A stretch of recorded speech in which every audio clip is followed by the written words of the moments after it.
नमस्कार दोस्तों, आप पढ़ रहे हैं कक्षा 10वीं एनसीईआरटी गणित। आज हम पढ़ेंगे प्रश्नावली 4.3 के उदाहरण क्रमांक 10 को। तो ध्यान देना, कहा गया है प्रश्नावली 4.1 के प्रश्न संख्या 2 का जो पहला सवाल हमने देखा था उस सवाल को लेना है और द्विघाती सूत्र से हल करना है। तो देखिए, ये था 4.1 के प्रश्न संख्या 2 का पहला सवाल।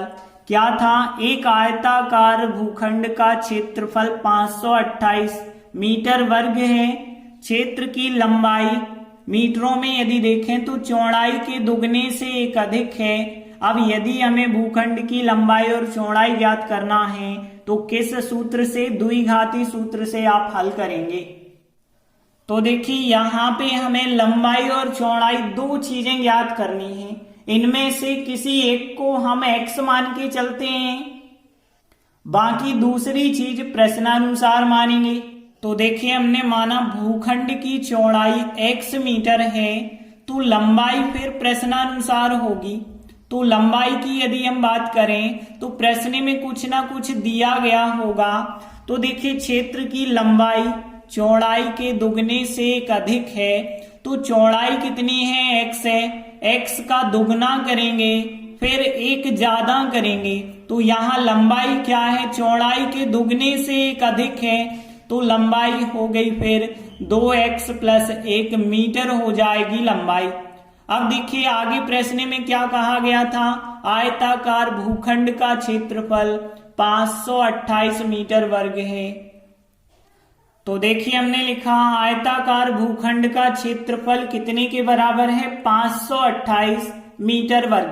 अब देखिए, आयताकार भूखंड का मतलब आयत, और आयत का क्षेत्रफल होता है लंबाई गुणित चौड़ाई, और लंबाई का मान कितना है? यहाँ पे 2x + 1 है और चौड़ाई का मान x है। तो हमने लिखा लंबाई गुणित चौड़ाई बराबर 528 का 528 लिखा।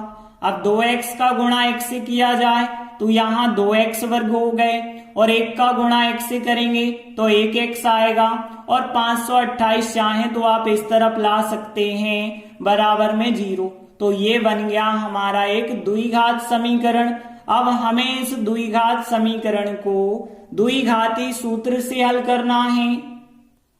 तो सबसे पहले हमें इस द्विघाती समीकरण की तुलना इससे करते हैं, तब हमें ABC के मान ज्ञात होते हैं।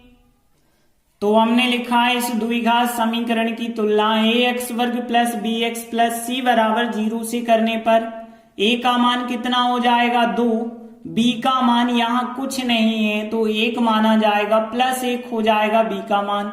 c का मान कितना हो जाएगा? माइनस का 528। तो ये हो गए ABC के मान। अब देखिए, जो द्विघाती सूत्र होता है मूल ज्ञात करने का या x का मान ज्ञात करने का, वो ये होता है। तो देखिए, हमने लिखा था द्विघाती सूत्र से जो x बराबर फार्मूला होता है वो लिखा। अब देखिए, इसमें हम ABC के मान रखेंगे तो पहले तो माइनस चिन्ह है, माइनस लिखा। अब देखिए, b का मान कितना है? 1 है, हमने 1 लिखा। फिर प्लस माइनस करने के अंदर b वर्ग मतलब 1 का वर्ग करेंगे, फिर -4 है, फिर a का मान कितना है? 2 है, और फिर c का मान कितना है? माइनस के 528 है, और फिर बटे में कितना लिखना है? हमें 2a लिखना है तो 2 लिखा, और a का मान कितना है? 2 है तो 2 लिखा। अब ध्यान देना, आगे सॉल्व कैसे करना है। -1 लिखा, फिर प्लस माइनस। अब यहाँ पे 1 का वर्ग यदि आप करेंगे तो 1 का वर्ग 1 होगा, माइनस, और माइनस यदि आप यहाँ देखेंगे तो गुणा में क्या बन जाएगा? प्लस। अब ध्यान देना, यहाँ 4 दूनी 8, 8 का गुणा आपको करना पड़ेगा 528 से, और जब 528 से हम करेंगे तो यहाँ 4224 आ जाएगा, और नीचे कितना चल रहा है? 2 × 2 चल रहा है 4। और आगे यदि हम सॉल्व करेंगे तो -1 प्लस माइनस 1 और 4224 यदि हम जोड़ेंगे तो यहाँ पे कितना हो जाएगा? 4225 हो जाएगा, और बटे में कितना चल रहा है? 4। और ये x के बराबर है। और आगे यदि हम सॉल्व करेंगे तो x बराबर -1 प्लस माइनस, अब यहाँ पे 4225 का वर्गमूल आपको पता होना चाहिए। तो यहाँ यदि पता नहीं है तो आप रफ में अभाज्य गुणनखंड ज्ञात करेंगे। तो यहाँ 4225 में 5 का भाग देंगे, फिर 5 का, फिर 13 का, फिर 13 का। तो यहाँ 5 की जोड़ी बन जाएगी, 13 की बन जाएगी, मतलब यहाँ पे 5 गुणित 13 हो जाएगा इसका वर्गमूल, मतलब 13 पौने 65 होगा। तो यहाँ पे हमने 65 लिखा और बटे 4 का 4 लिखा। अब देखिए, अब प्लस माइनस चिन्ह लगे हैं, एक बार हमें प्लस चिन्ह लेना है, एक बार माइनस ले लेना है।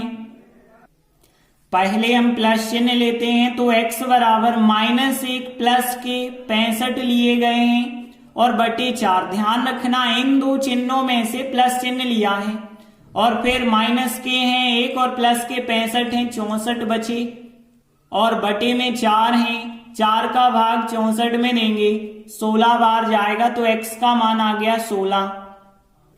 इसके बाद हम ऋण चिन्ह लेंगे तो x बराबर -1। अब यहाँ दो चिन्ह हैं, उसमें से आपको ऋण लेना है, माइनस के 65 बटे 4।